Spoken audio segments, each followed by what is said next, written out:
मैं हूं शीतला तिवारी। दोस्तों एक बार फिर अनुराग यादव मामले में अब फिर तारीख लगी हुई है, जो कि तारीख आप जानते हैं कि 28 तारीख यानी 28 फरवरी लास्ट दिन लगी हुई है। अब आपको क्या लगता है कि 28 तारीख को एक बार फिर कुछ सुनवाई होगी या कुछ होगा? जैसा कि 24 तारीख को सुनवाई होनी थी, जीरा होना था, उस जीरा में यही होना था कि आखिर लालता यादव का जो घर है वह 932 का जो बंजर जमीन में है वह क्यों बनाया और किस तरीके से बना, इसी के बारे में जो है जीरा होना था। और इसी के बारे में जीरा होता, उसके बाद सबूत गवाही सफाई ये सब होती तो कुछ फैसला आना था। लेकिन लालता यादव की पत्नी इंद्रावती की तबीयत खराब हो गई, जिसकी वजह से जो है कुछ नहीं हो पाया। अब सबसे बड़ा सवाल अब यही है कि आखिर अब क्या होगा। यानी 28 फरवरी जो कि लास्ट तारीख लगी हुई है और 28 फरवरी के बाद फिर 1 मार्च आ जाएगा। अब धीरे धीरे करके अगर यह भी अगर देखा जाए, अगर कुल मिला करके, तो आप समझ लीजिए 3 से 4 महीने जो है निकल गए। 4 महीने तक जो है कोई भी कार्यवाही नहीं हुई अनुराग यादव मामले में। न तो बुलडोजर चला और न तो कोई कार्यवाही दिख रही है। अब धीरे धीरे करके अनुराग यादव का जो परिवार है, अनुराग के पिता रामजीत यादव या ग्राम प्रधान वीरेंद्र यादव, जिसकी हम बात करें तो सामान्य बात है कि सबकी जो है अब धीरे धीरे करके जो है दिल जो है टूट रहा है। उनको ये लग रहा है कि आखिर लगता है कि अब इस मामले में कोई सुनवाई नहीं हो पाएगी और कुछ नहीं हो पाएगा, इसलिए सब लोग अब जो है धीरे धीरे परेशान हो रहे हैं। लेकिन ग्राम प्रधान और जो है अनुराग के पिता, हालांकि अनुराग के पिता तो पहले भी साहस छोड़ दिए थे, लेकिन ग्राम प्रधान ने साहस नहीं छोड़ा था।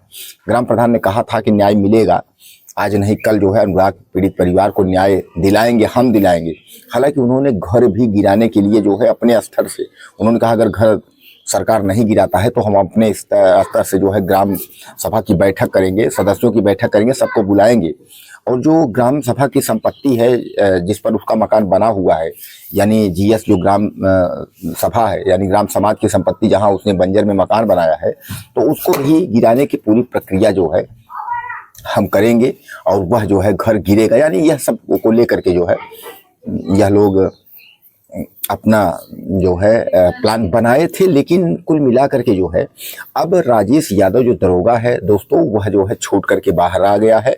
अब छोड़ करके जब बाहर आ गया तो सामान्य बात है कि जब हाई कोर्ट ने उसको बेल दी है तो वह थोड़ा पढ़ा लिखा जानकार है, इसलिए पुलिस महकमे में नौकरी कर रहा है और दरोगा पोस्ट पे, तो सामान्य बात है कि उसको जानकारी है। तो जो पुलिस महकमा भी है अब वह भी कुल मिलाकर के अनुराग के पिता का साथ जो है नहीं ही देगा, इसको आप मान के चलिए।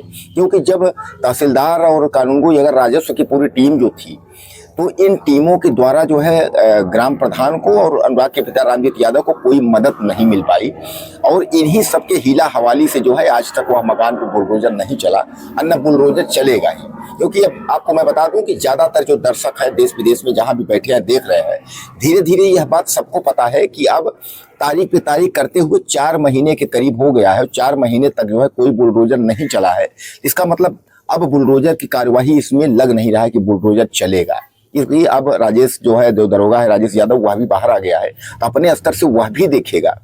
दोस्तों बुलडोजर सदैव आप जान लीजिए कि जब अपराधी के घर पर बुलडोजर चलना होता है तो जैसे नोटिस चस्पा हुई थी उसी समय जो है 2 से 4 दिन में बुलडोजर पहुंच करके कार्रवाई हो जाता। क्योंकि उस समय सुप्रीम कोर्ट ने भी कहा था और सुप्रीम कोर्ट की गाइडलाइन आज भी है कि अगर सरकारी संपत्ति में आपने कब्जा किया है तो उसको बुलडोजर से गिरा दिया जाएगा, कुछ होगा नहीं।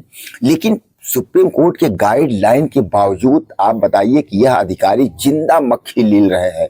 यानी सीधे सीधे जो है यह जो है दबंगई पर है कि हम नहीं चलाएंगे बुलडोजर, क्या कर लोगे। अब इससे आप समझ लीजिए कि लालता यादव जो पैसे वाल है, कितना बड़ा दबंग और पैसे वाल है, क्यों न किसी की हत्या कर दे। दोस्तों सवाल यह लालता यादव और अनुराग यादव की नहीं है, इस मामले से लोगों के मन में तमाम यह बैठ जाएगा कि कुछ नहीं होगा यार, किसी की हत्या कर दोगे तो कानून नाम की कोई चीज ही नहीं है, कुछ नहीं होगा। जैसे राजेश यादव 3 महीने 2 महीने में जो है बेल होकर के बाहर चले आए, सब जो है छोड़ के चले आएंगे। यानी कानून और व्यवस्था पे सवाल खड़े होंगे और सवाल जो है उत्तर प्रदेश की योगी आदित्यनाथ सरकार पे सवाल खड़े होंगे।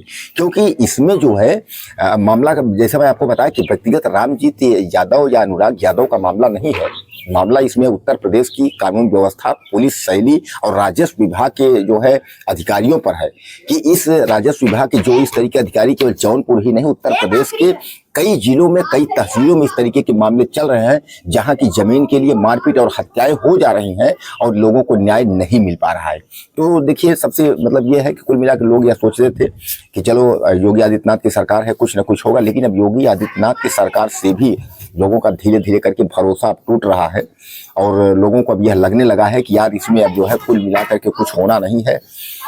तो दोस्तों, कुल मिलाकर के अब आप यह मान के चलिए कि फिर 28 तारीख लगी है। अब 28 तारीख में जो है क्या होगा कि 28 तारीख को फैसला आएगा कि जिरह होगा, गवाही सफाई होगी, 28 तारीख के बाद फिर तारीख लगेगी। यानी कहने का तात्पर्य यह है कि यह जो है तारीख पर तारीख जिस हिसाब से यह लोग दे रहे हैं, तो अब इसके बाद क्या होता है कि तारीख बढ़ाते हैं कि इस पर जो है सुलह समझौता कुछ होता है।